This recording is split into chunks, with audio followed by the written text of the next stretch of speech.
Namaste, beautiful souls. Thank you for watching and welcome. I'm Gabrielle, retired medium in Germany, and I like to share some of my otherworldly experiences and insights. So this is about abductions, the Greys, and hybridization.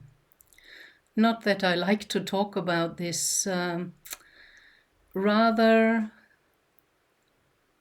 discomforting topic, but my guides asked and nudged me to, so here we go. Where to start? Because it's a big theme or topic. I start with an example. You know, I always had a big aversion against Chinese men. Although in this life I had no reason and no cause, I never experienced anything bad with Chinese men, but I had this aversion against Chinese men and I didn't know where it came from, although I like Chinese food, especially everything with rice. Then, when I got some of my other life's memories back, at a much older age, I understood. Because the first memory I got back was from a life in Tibet that sounds pretty similar to what Kaya Ra is describing about Kuan Yin's incarnation in Tibet. And it was more or less the same in my case. I was a young 16-year-old farm girl, and I lived happily with my mom and dad, two younger siblings, a brother and a sister, and an old auntie together in a little farmhouse that had only one or two rooms, a sleeping room and the big kitchen and kind of living room where we all were together. And I was happy helping my parents in the garden, collecting fruits and seeds and whatever we needed to eat, until one day the Chinese soldiers came in and separated me from the rest of the family, strapped me onto a table, raped me, beat me up, and mocked me in very disgusting ways. And then they cut the throats of my whole family and put fire onto the house to wipe the evidence. This is what I found out later, even a war strategy to harm the feminine. Because even if a mother or a grandmother is raped in war, and women are seen as kind of the spoil of war, the soldiers can do with them whatever they like, although it's the men starting the wars. Well, even if the mother or grandmother never speaks about that to their daughters, it is silently, subconsciously passed on from generation to generation. I assisted in enough family constellations where something like that came out, and the daughter never knew what was wrong with her and where she got these weird feelings and aversions from. Well, it was from her grandmother or her mother being raped during the war by foreign soldiers. So, now I know why I have aversions against Chinese men, although to keep the thing in balance, I have to add something more funny because, usually I don't like all these movies about war and even martial arts and stuff like that.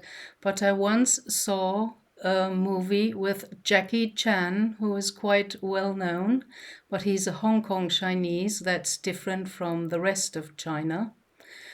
And in the film credits at the end, they left in some scenes that were cut out from the whole movie, and there was one scene that really struck me, because just jumping and doing his move, Jackie Chan was kind of rolling over the pavement where some litter was lying.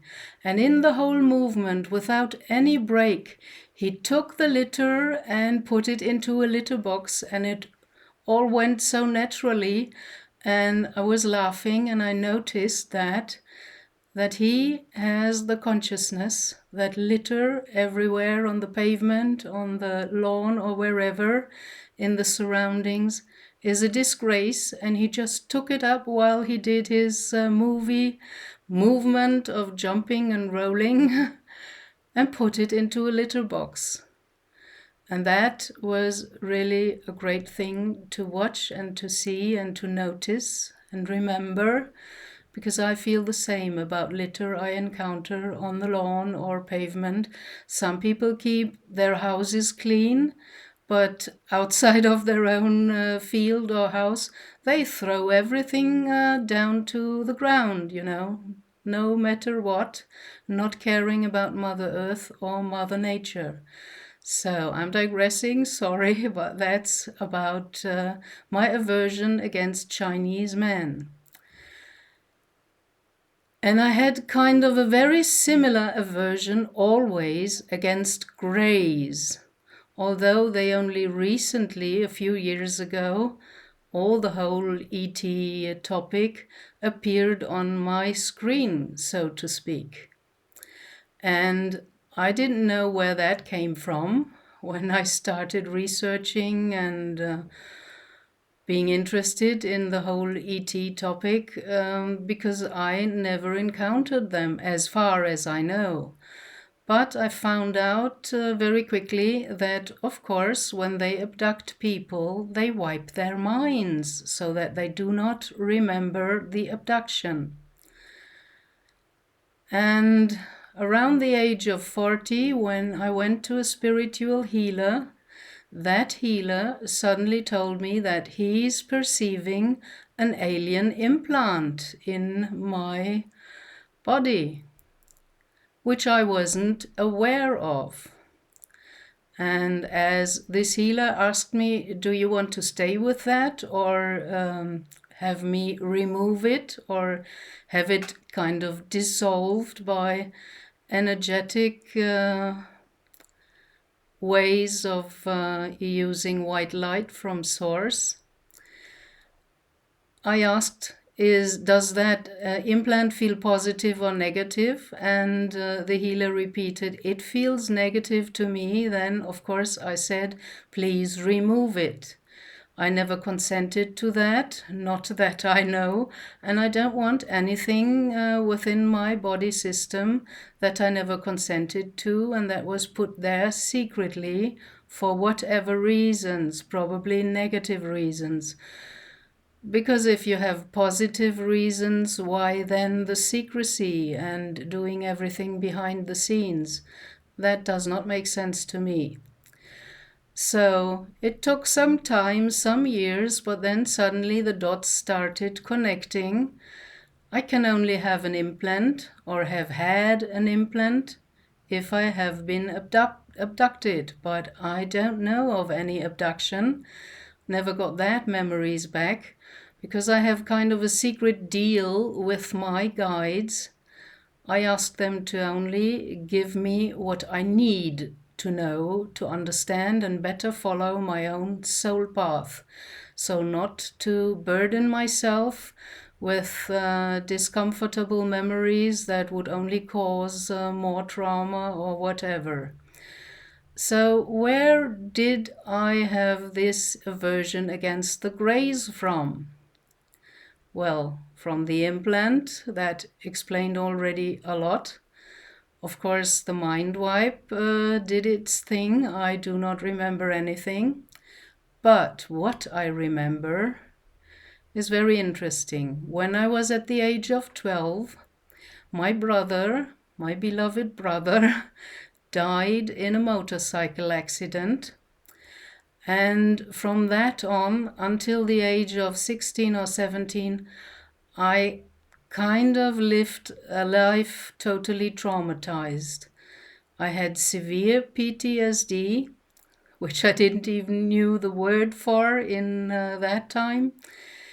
But I remember that I had long phases, even going out with my girlfriends to the first parties and meeting the first boys, where I hung around in some party room and I couldn't move, I couldn't speak, I couldn't do anything. I was just hanging around in a corner while the others were dancing or talking or kissing or whatever. And someone could have come and done whatever to me because I was unable to move and to speak and express myself. And I had long phases of that for hours and hours where I couldn't talk or move. I sat there like a statue, and inside a whole lot of stuff was going on, and a theme constantly popping up again and again was the fear of being raped. And as I wasn't raped in this life, at least I have no knowledge of that, I could not understand where that came from. And funnily enough, or interestingly enough, I met via my YouTube channel my pen pal friend from England, because she came across one of my videos and then contacted me, and we found out, oh, it's you, okay. But I had only faint memories, couldn't even remember her name, but we checked on some details, and so it was verified to me that she really was the pen pal I had at the age of 14 or 15. And I even participated in an exchange program, and I went to England and lived with her and her family, I think for 3 or 4 weeks during the summer vacation, summer holidays. And now as grown-ups, when we talked again online via Skype, she confirmed a few things to me. She said, you know, you were always kind of sad. You seemed to be sad and hurt. But whenever I asked you, because I felt that so strongly, and I asked you as kind of the host, you were my guest, the guest of me and my family as my pen pal. When I asked you, are you okay? You always smiled and said yes, but your behavior and your kind of vibe told the contrary. And I said, wow, you know, of course I was educated by my parents to behave well. And as my father, as the shell-shocked, war traumatized guy he was, coming back from the Russia war, one of the few who survived Stalingrad, well, he trained me to always say yes and hide your feelings and be the good little girl, you know, stuff like that. So it was very confirming for me that she described me as a traumatized child. So that made a lot of sense to me. And well, how and why do the Greys pick someone to abduct? They know before you even are birthed who's coming in as a soul. They monitor souls, especially light souls, because they do time travel and they use kind of looking glass tech to look into the future and stuff like that. And there is a very interesting example for that. It is Niara Isley, who came out around 2017, I think, together with more or less Corey Good and some others, talking about the secret space program and her involvement in the SSP.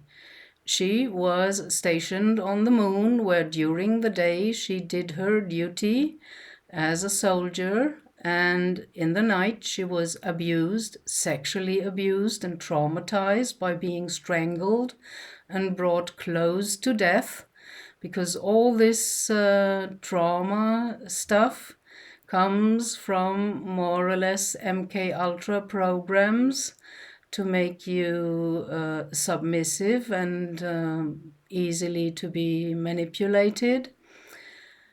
And there's even a connection more sinister, because it was the German Nazi, that first around the 40s got contact with some ETs. And, well, they had probably contact with the Greys and the reptilians via the occult Thule Society, where these real women never cut their hair and were channeling. That's where Maria Osich popped up, and she got contact by telepathy with the Aldebaran Nordics that were created by the reptilians, and she was deceived by them as well. And this reptilian connection is the only way that can explain to me at least a little bit the whole cold blood genocide thing and all these inhumane practices and experiences and exercises and experiments the Nazis did with the Jews in the concentration camps and in medicine and whatever. You know, I once saw one of these films or movies, excuse me, that was made by the Americans and the British after Germany, so to speak, lost the war and had capitulated, and they forced German citizens, men and women, to walk by these holes that were filled with starved to death, just looking like skeletons with a little bit of skin on it, filled holes with dead bodies, to kind of confront them with what they did or what they had allowed and participated in happening in Nazi Germany. And I looked, already older and trained medium, thank God, at the faces and the expression of these Germans being forced to pass by the holes and look into these horrible scenes.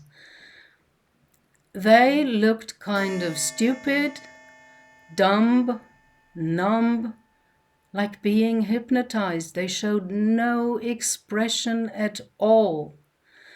And since I'm working with QHHT and I'm a QHHT practitioner myself, I know what a hypnosis can also do as good for a person, but I also know as this really magnificent tool that it can be misused. And I think by the whole propaganda of the Nazi regime in Germany, the people were more or less hypnotized into this false narrative. So the Nazi connection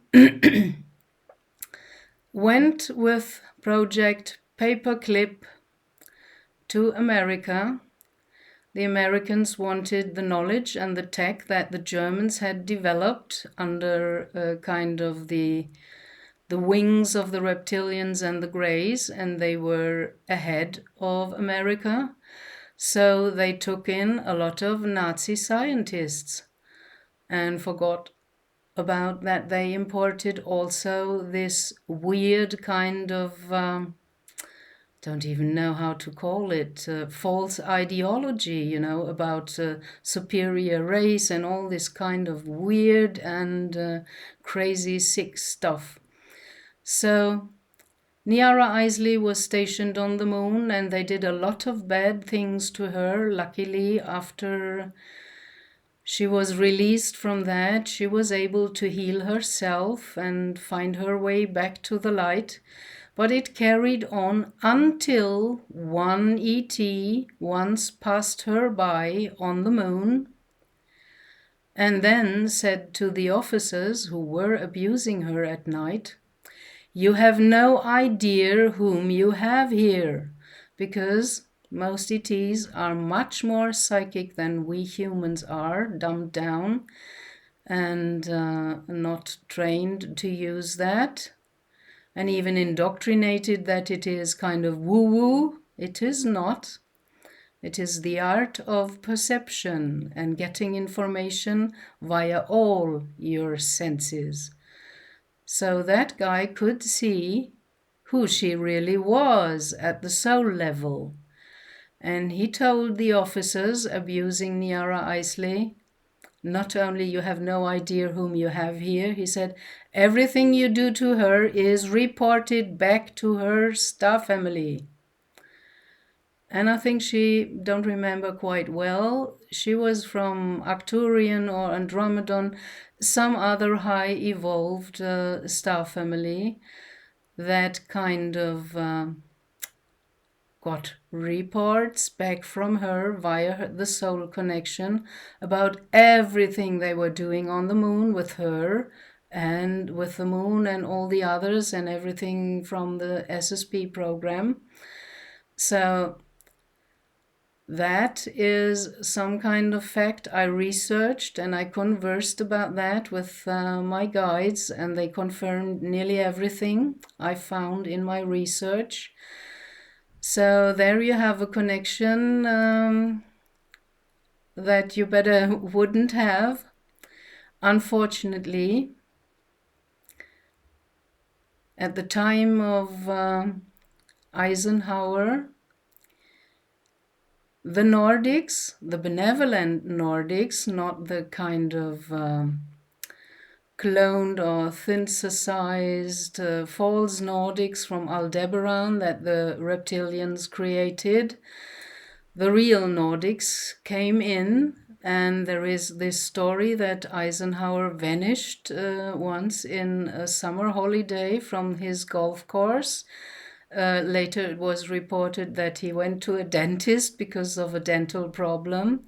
No, he was summoned into a base, and there he had contact with these Nordic ETs who offered a treaty to share technology, but they wanted the Americans to not use their nuclear weapons, which of course the US government at that time, with kind of the enemy picture in head, Russia, and they had nukes as well, could not accept. So the treaty didn't come very far. And these Nordics warned Eisenhower about a second group that would come in and offer a treaty, but they are not trustworthy, the Greys. And they warned Eisenhower to better not make treaties with these guys, the Greys. But then he was kind of behind his back, deceived by these MJ-12 Council of Humans who were mostly military and with the military mindset only wanted the tech and accepted the conditions the Greys had for sharing their tech. They offered their technology as barter in exchange for human genetics, and they wanted to abuse and abduct a few humans because they told the big fat lie that they are a dying out race playing with our compassion and that they need some fresh human genetics to restructure their race and their genetics. Well, and up to now, there's more or less 8 million peoples they abducted. This is not a few. And they are known in the whole universe to never stick to their treaties, to deceive and lie and break the contracts. So you can ask yourself, what are they doing with all these human genetics? Because they more or less rob, like a perverted form of rape, sperms and eggs and DNA from their abductees. If you want to fresh up a race with fresh new DNA and genetics, you only need one man and one woman and not 8 million abductees. So what are they doing with that? Well, probably you heard about the hybridization and the hybridization programs. And as the Greys, as the minions of the reptilians, are doing this since a very long time.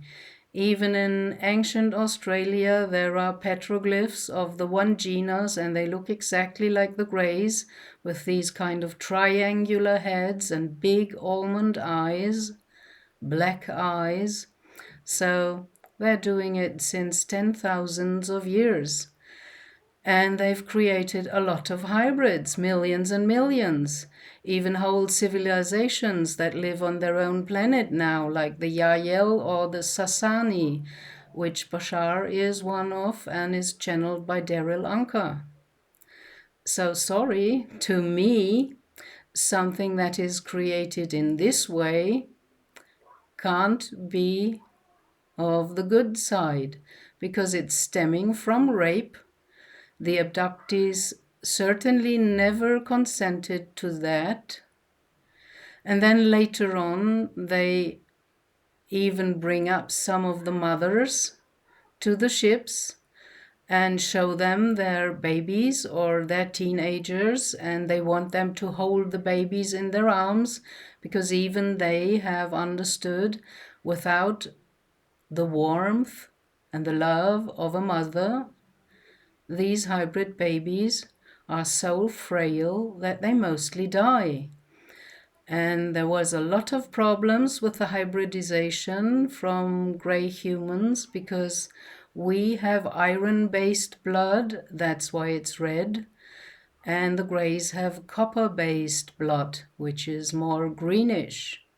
So their hybrids were very frail in the beginning, and they had to tinker a lot with the DNA to get them a bit more vivid and stronger.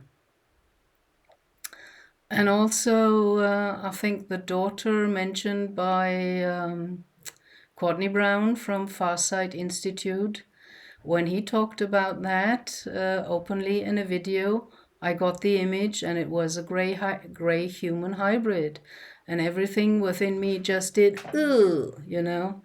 So I'm not too fond about these civilizations of gray hybrids, gray human hybrids, because they are all created behind our back without our consent. And what's the reason for that, you know?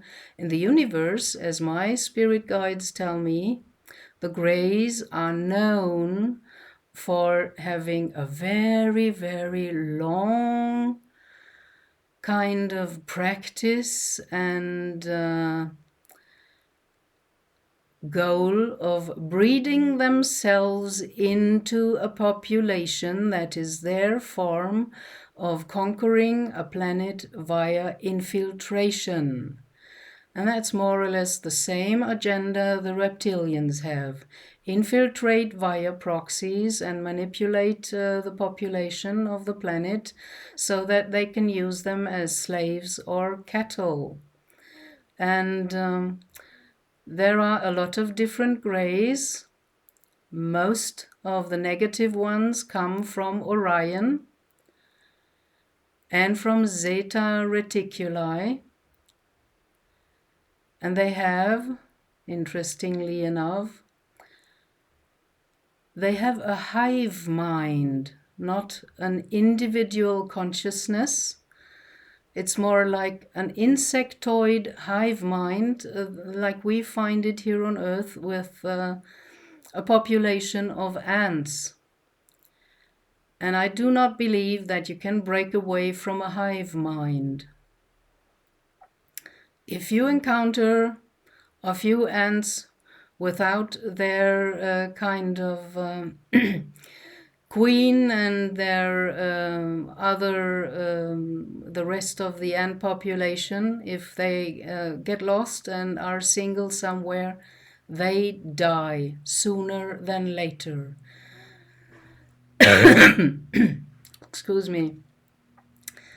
And there's also a very interesting kind of soft disclosure in the Star Trek movies with the Borg that more or less represent a hive mind and the transhuman agenda, making kind of robot-like beings from living beings that are connected to machine parts.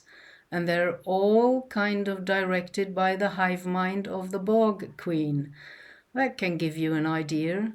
And interestingly enough, another hint in one of the other Star Trek episodes, it was the Star Trek Enterprise, the very short episodes with Captain Jonathan Archer that talk about him traveling in time and landing in Nazi Germany, where he meets within the Nazi soldier military part reptilians. So there you have in the Star Trek Enterprise with Jonathan Archer as a captain, the German-Nazi reptilian connection.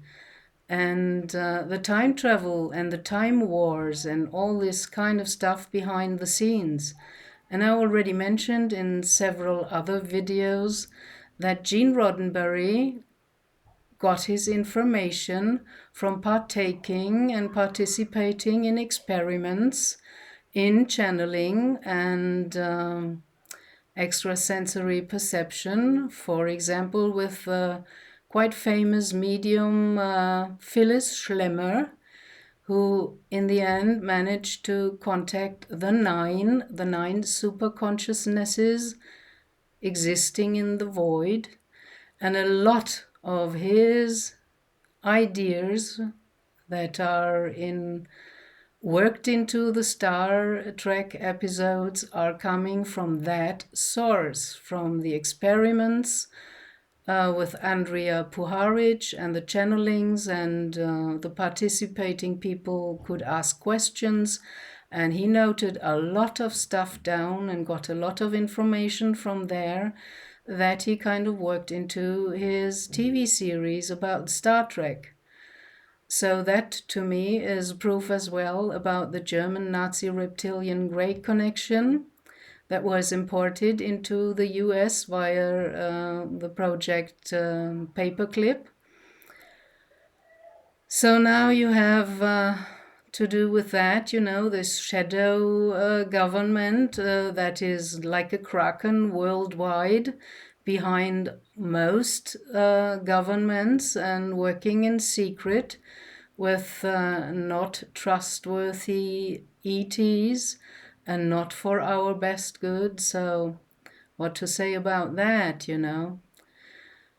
I just dislike the Greys. Still, may they be the tall Greys, the small Greys, or even the kind of synthetic android or robots that even some of the benevolent races use on their ships as workers.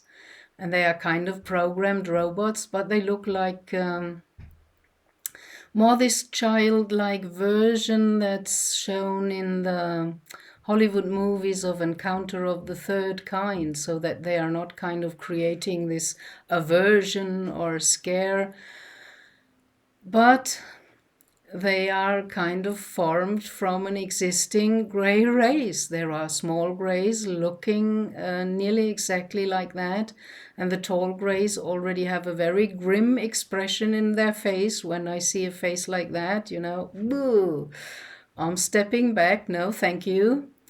And I told you that I was surrounded in former phases when I went to bed and shortly before falling asleep, being in the theta brainwave state, like the same state you use in hypnosis.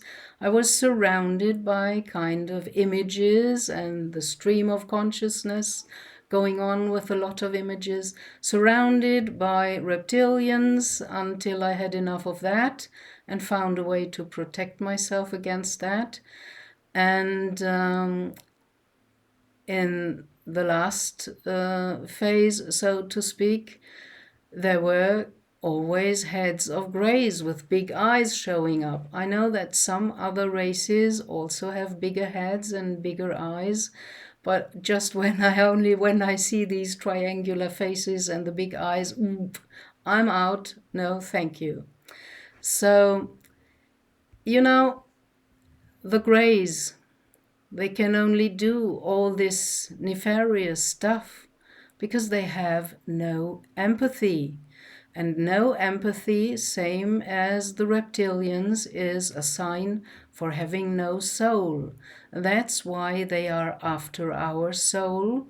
And by traumatizing, they can split a part of the soul off and use it to animate a clone or whatever that they sent out to do their biddings and their agenda.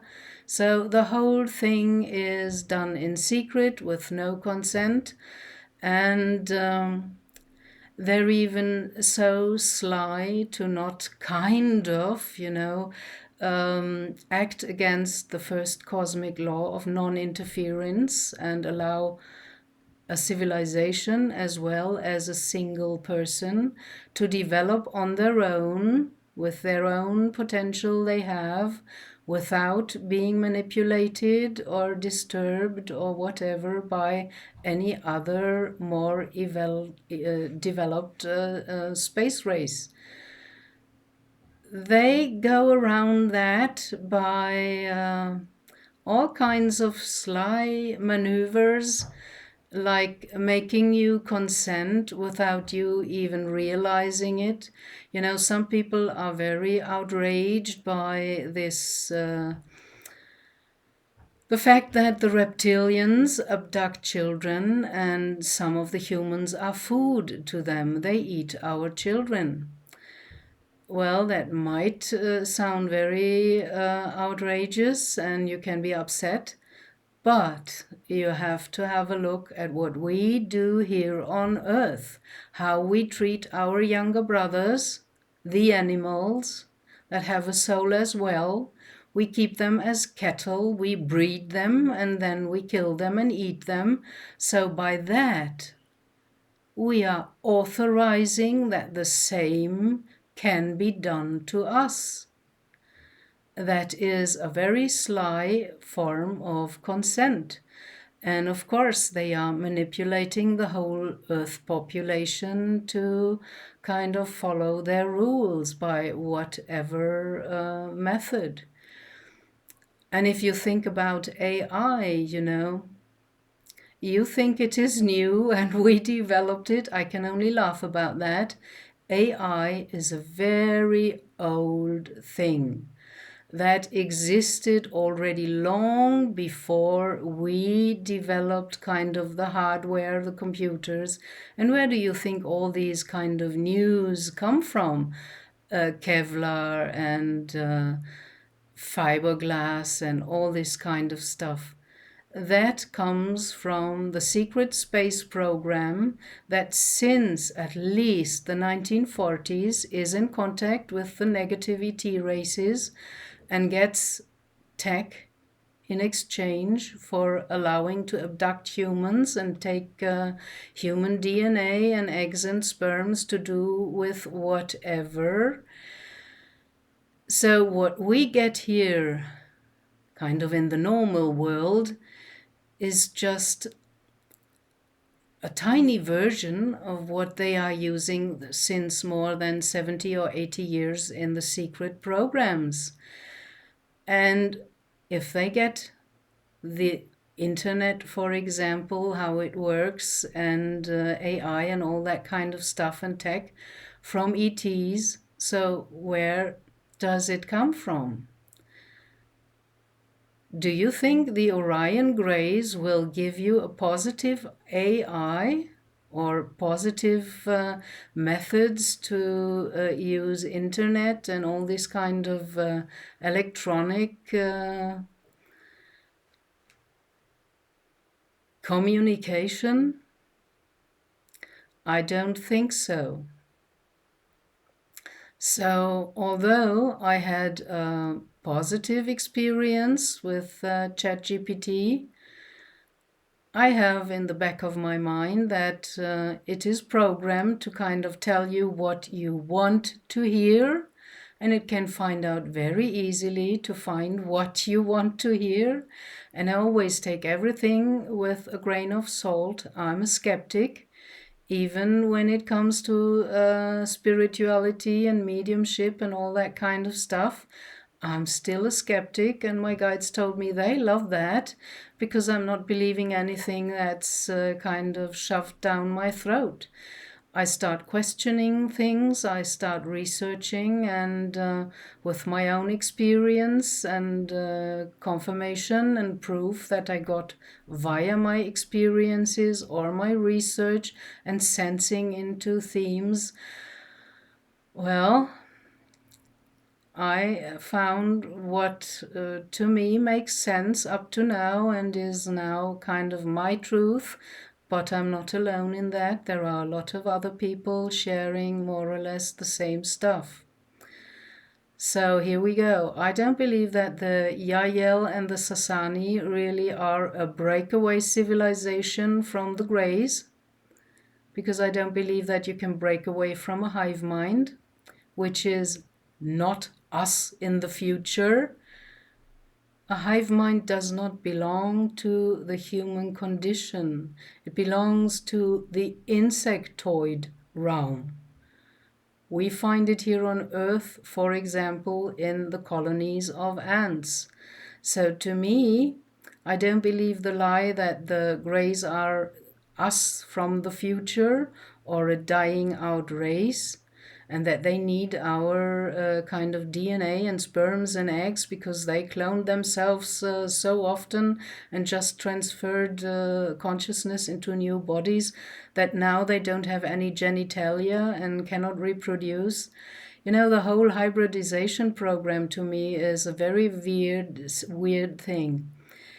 We have an example here on Earth. If you crossbreed a horse with a donkey, you get the mule, but the mule has no gender, so it cannot reproduce.